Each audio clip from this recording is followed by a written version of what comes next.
কিরে মা, এখানে দাঁড়িয়ে কি করছিস? বাবা, আমি খুব বোর হচ্ছি, আমার সময় কাটছে না। বোর হওয়াটাই তো স্বাভাবিক। মানে বাবা, তুমি একটা কঠিন পরীক্ষার মধ্যে আমাকে ফেলেছো। মানে বাবা, মোবাইল ফোনটা কিন্তু শুধুমাত্র কথা বলার জন্য না, মোবাইল ফোনে মানুষের টাইমটাও পাস হয়। মানে আমার টাইম পাস হচ্ছে না, মানে আমার কাছে মনে হচ্ছে যে আমি এই যুগে না, আমি কোনো আদিম যুগে বসবাস করছি। মা, আমি কিন্তু ইচ্ছে করেই তোর এই কঠিন পরীক্ষাটা নিচ্ছি। হ্যাঁ, আচ্ছা আমাকে একটা কথা বলতো, পরীক্ষার যে সাবজেক্টটা সেটা তোর কেমন লেগেছে? খুবই বাজে হয়েছে বাবা। মানে তুমি যদি আমার কাছ থেকে মোবাইলটা না কেড়ে নিয়ে যদি আমাকে বলতে যে তোর বিয়ের আগের দিন পর্যন্ত তোর খাওয়া দাওয়া বন্ধ, আমি না খেয়ে থাকতাম, আমি সেটাই চুজ করতাম।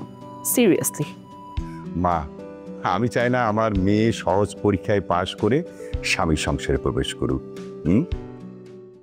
আরে বাবা, পরীক্ষা যত কঠিন হবে রেজাল্টের পর সেটা আরও মধুর হবে। এনিওয়ে, তোকে যে কথা বলার জন্য আমি এসেছিলাম, মা, কমিউনিটি সেন্টারে যে লাইটিং ব্যবস্থা আছে না, সেটা কিন্তু আমার একদম পছন্দ হচ্ছে না। আমি চাই আমার মেয়ের বিয়েতে চোখ ধাঁধানো লাইটিং হবে। হ্যাঁ, আর যে তোদের বরকনে যে স্টেজটা না, সেটা হবে ফুল দিয়ে তৈরি, বুঝছিস? এই জন্য আমি ইন্টেরিয়র ডিজাইনারকে সিলেক্ট করেছি। শোন না, আমার মনে হয় সকালের মধ্যে কাজটা শেষ হয়ে যাবে। তুই কি আমার সাথে কমিউনিটি সেন্টার যাবি? যদি তোর কোনো ডিজাইন চুজ থাকে তাহলে সেটা বলে দিবি। বাবা, তুমি একটার পর একটা আমাকে যেভাবে সারপ্রাইজ দিচ্ছ, আমি সত্যি ভীষণ অবাক হয়ে যাচ্ছি এবং তোমার কাছে ঋণী হয়ে যাচ্ছি বাবা। মারে, সন্তানের ঋণ হচ্ছে বাবা মাকে কষ্ট না দেওয়া, বাবা মার কথার অবাধ্য না হওয়া।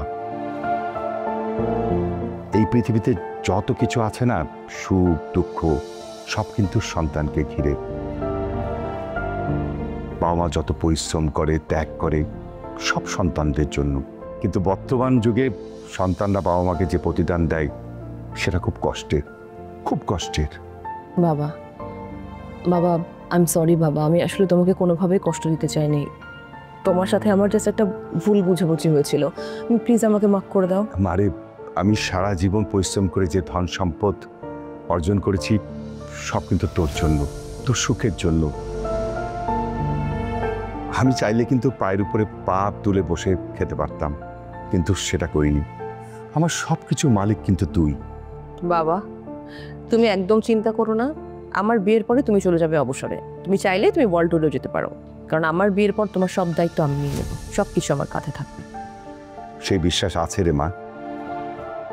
আচ্ছা, তুই কি এখন যাবি কমিউনিটি সেন্টারে স্টেজ দেখতে? বাবা, এখনো তো কাজ কমপ্লিট হয়নি, কেবল তো গোছাচ্ছে। কাজ শেষ হোক, তারপরে গিয়ে দেখে আসি। ঠিক আছে।